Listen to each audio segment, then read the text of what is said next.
In document 2, we have said that the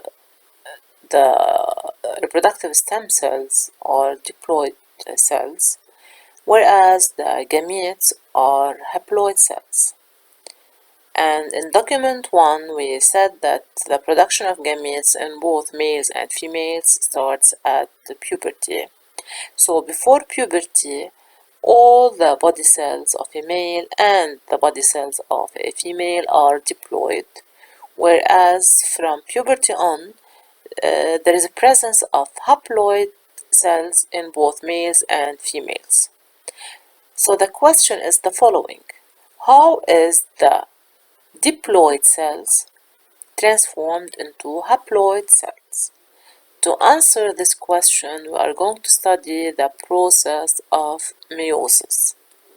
So, meiosis, before discussing meiosis in details, we are going to study or recall the cell cycle, which was studied in the previous year in grade 11. Each cell has a cycle. During this cycle, we have two phases, an interphase followed by a cell division. During interphase, as you can see in this document, we have three phases, G1, S, and G2.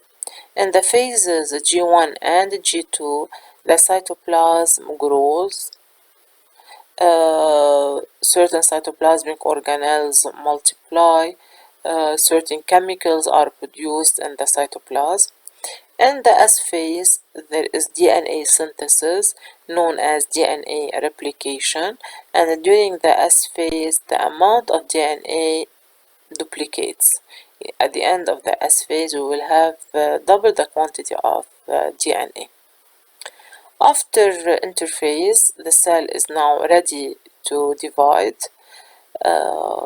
Two types of division may take place, mitosis and meiosis, and this depends on the type of the cell.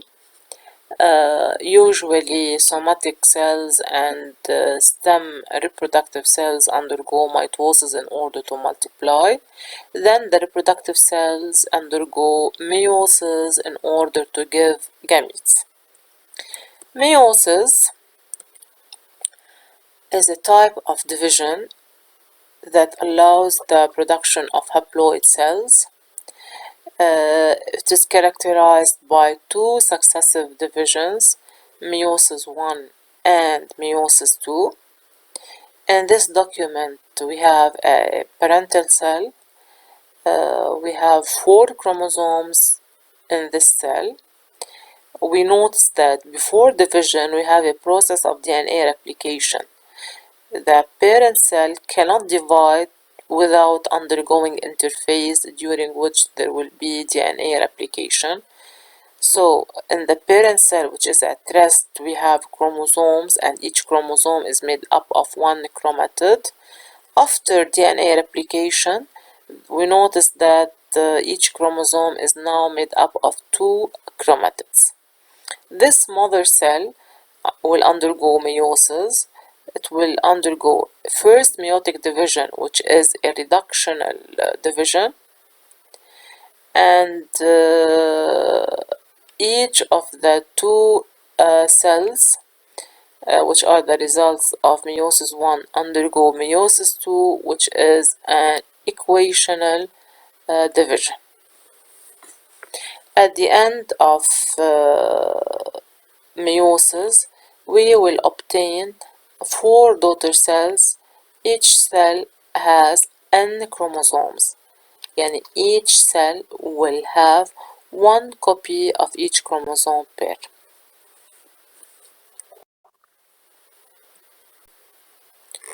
So, meiosis is the type of cell division that takes place to produce sex cells correctly. This division occurs mainly in 2 phases, Meiosis I and Meiosis II, and both are fundamental in gametogenesis.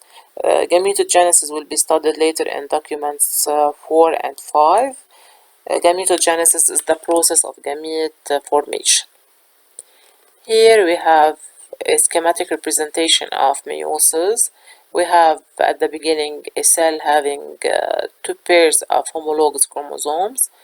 After undergoing meiosis I, two daughter cells are obtained. Each daughter cell has two chromosomes. It has one chromosome of each chromosome pair, and each chromosome is made up of two chromatids.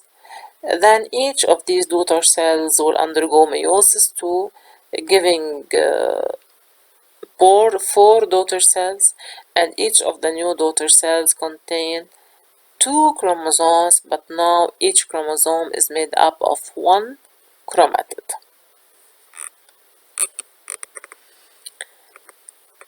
We notice that meiosis I gives cells having half the number of chromosomes. And instead of having two N chromosomes, now we have N chromosomes. This is why meiosis I is qualified as a reductional division. The number of chromosomes is reduced to half. While at the end of meiosis II, we notice that the cells have the same number of chromosomes as their mother cell.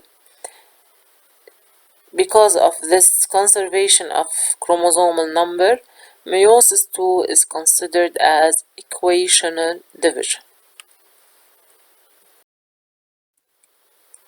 What are the different stages of the first meiotic division, which is reductional division?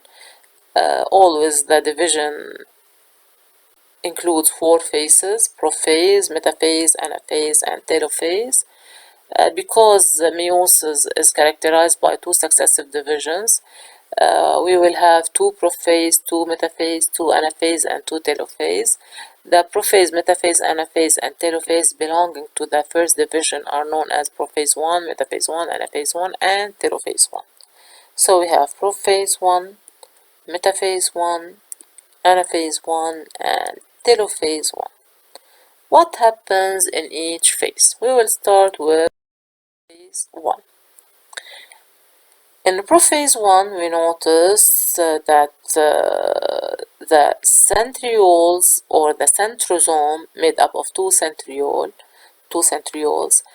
is now double. We have two centrosomes. Each centrosome moves to one pole of the cell, forming an aster. The nuclear envelope starts to disappear. The chromosomes are paired. Each two homologous chromosomes roll around each other, forming a unit known as tetrad. So in prophase I, the chromosomes condense and each chromosome is made up of two chromatids. The nuclear membrane and the nucleolus disappear. The two centrosomes become two asters between which the spindle fibers appear. A crossing over is done between the non-sister chromatids of the homologous chromosomes. What do we mean by crossing over? When the two homologous chromosomes roll around each other, they may exchange certain chromosomic fragments. This exchange of chromosomic fragments is known as crossing over. Metaphase I. In metaphase I, as you can see, the tetrads are aligned at the middle of the cell, forming the equatorial plate. So the chromosomes are arranged at the equator. They are found at the middle of the cell. In anaphase I, the two homologous chromosomes separate and each chromosome with its two chromatids move to one pole of the cell. So in anaphase I, the homologous chromosomes separate and each lot of chromosomes made of two chromatids move to one pole of the cell, and this process of migration towards the poles is known as polar ascension. Telophase I, the cell divides to give two daughter cells. Telophase I is practically the opposite of prophase I.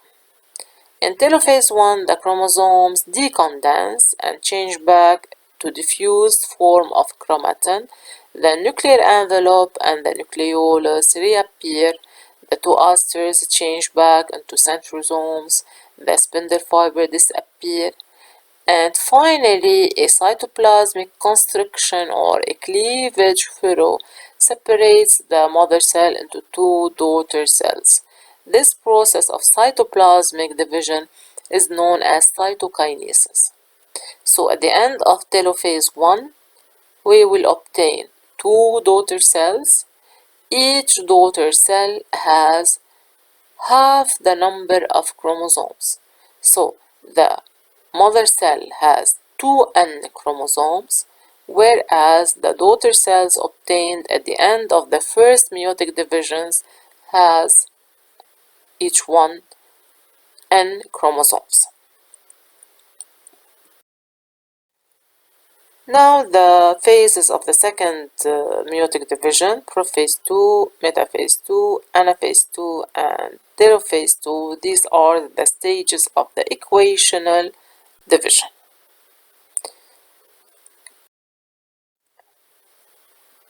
In Prophase II, the chromosomes condensed as usual. Each chromosome is made up of two chromatids. The centrosomes change into asters. The nuclear envelope and the nucleolus disappear, and the fibers will be formed between the asters. In Metaphase II, the chromosomes are aligned at the middle of the cell, forming the equatorial plate. In Anaphase II, the centromere binding the two chromatids separate, and each chromatid moves to one pole of the cell by the process of polar ascension. So in Anaphase II, the sister chromatids of each chromosome separate, and each lot of chromosomes made up of one chromatid migrate to one pole of the cell. This is the polar ascension.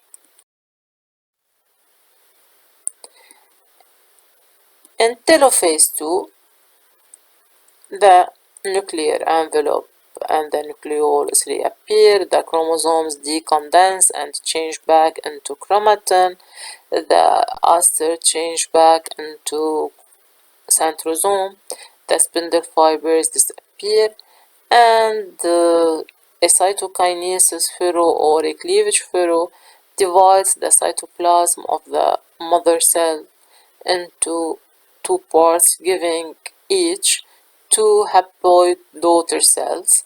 So at the end of telophase 2, we will obtain haploid cells. Each cell has n chromosomes, and each chromosome is made up of one chromatid. So meiosis is the process that allows the passage from the diploid state, 2n chromosomes, to the haploid state, n chromosomes. At the end of meiosis, we will obtain four daughter cells, each having n chromosomes of one chromatid.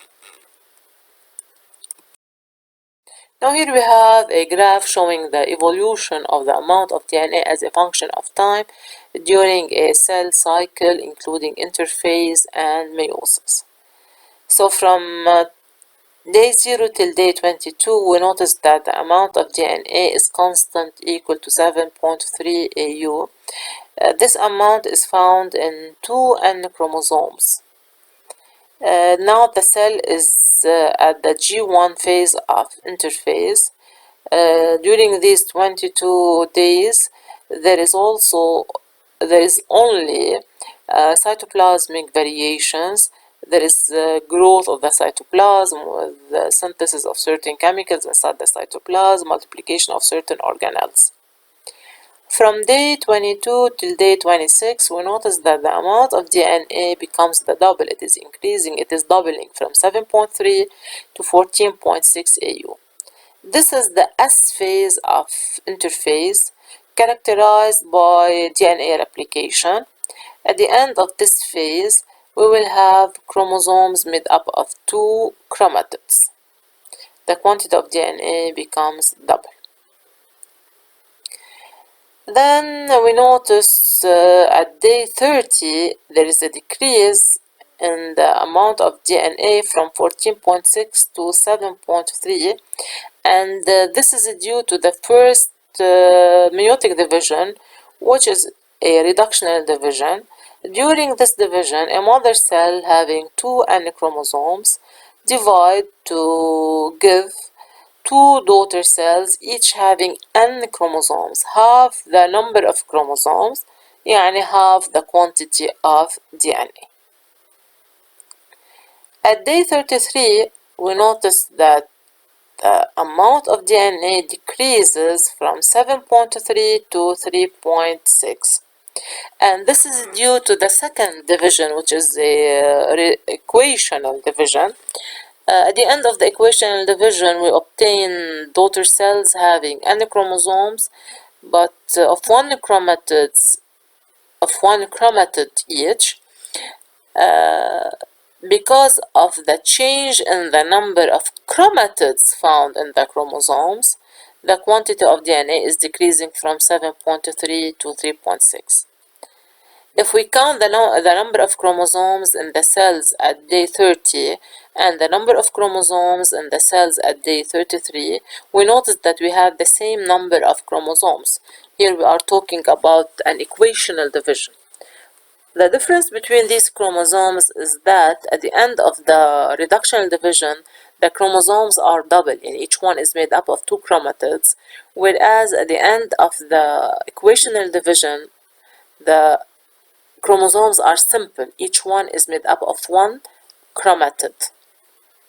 Okay, so at the end of the first meiotic division, the number of chromosomes is reduced to half. Consequently, the quantity of DNA is reduced to half. At the end of the second division, the number of chromosomes is kept the same. It is an equational division, but the number of chromatids is reduced to half. Instead of having chromosomes of two chromatids, we have now chromosomes of one chromatid.